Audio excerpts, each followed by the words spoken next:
জীবনের যারা আন্দোলনরত ডাক্তার তারা প্রথম দিন থেকে বলছে আমরা এখানে নিরাপত্তা বোধ করছি না। পিতামাতা হওয়া এখনো কি স্বপ্ন? অ্যাপোলো ফার্টিলিটির সাথে আপনার পিতামাতা হওয়ার স্বপ্ন পূরণ করুন। বিনামূল্যে পরামর্শের জন্য কল করুন 9953922843। তারা প্রথম দিন থেকে বলছে এখানে কেন্দ্রীয় বাহিনী মোতায়েন করা হোক। সুপ্রিম কোর্ট তাদের সেই মতামতকে গুরুত্ব দিয়ে আজকে কেন্দ্রীয় বাহিনী মোতায়েন করার যে সিদ্ধান্ত নিয়েছে, এই সিদ্ধান্তকে আমরা সবাই স্বাগত জানাই।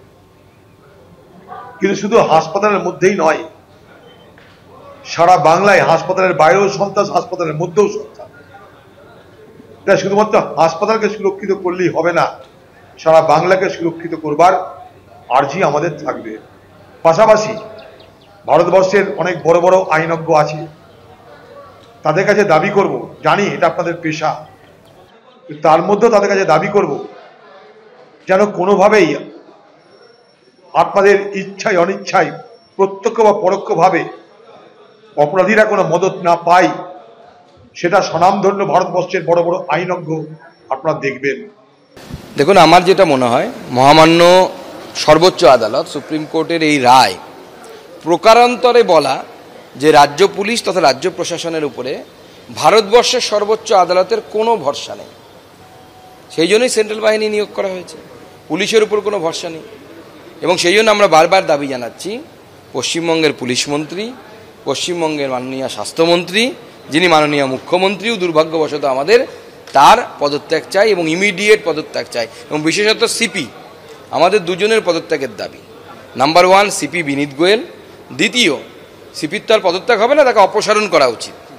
সিপিকে অপসারণ করে কম্পালসারি ওয়েটিংয়ে পাঠানো উচিত, আর মাননীয় মুখ্যমন্ত্রীর পদত্যাগ করা উচিত। গতকাল আপনাদের সাথে সাংবাদিকদের সামনে আমি 14খানা প্রশ্ন তুলেছিলাম। সেই প্রশ্নগুলির অনেকগুলি প্রশ্ন আজকে মহামান্য আদালতও করেছে।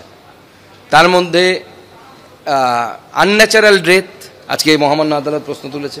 গতকাল আমিও সেম প্রশ্ন তুলেছিলাম যে আনন্যাচারাল ডেথ এই এফআইআর কেন করা হলো। বাংলার মানুষের মনেও এই একই প্রশ্ন, এবং সেই জন্য এর দায় নিয়ে রাজ্য সরকারের উচিত, মাননীয় মুখ্যমন্ত্রীর উচিত পদত্যাগ করা।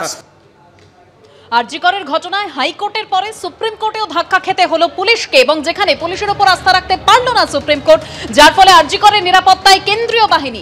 এরই পাশাপাশি আরজি করে যারা চিকিৎসকরা রয়েছে, অর্থাৎ চিকিৎসকদের যে কর্মবিরতি, সেই কর্মবিরতি প্রত্যাহারের আবেদনও জানিয়েছে সুপ্রিম কোর্ট। এ নিয়ে চিকিৎসক সংগঠনের আইনজীবীর কি বক্তব্য শোনাবো আপনাদের। Obviously, the students, the resident doctors, they don't want to come because they are extremely scared.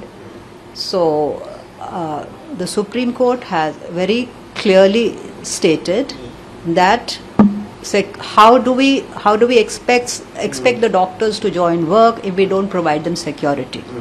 So, the Supreme Court has directed central security at the hospital premises so that there is security for the resident doctors and they can resume the work so that they don't feel threatened and they come back in.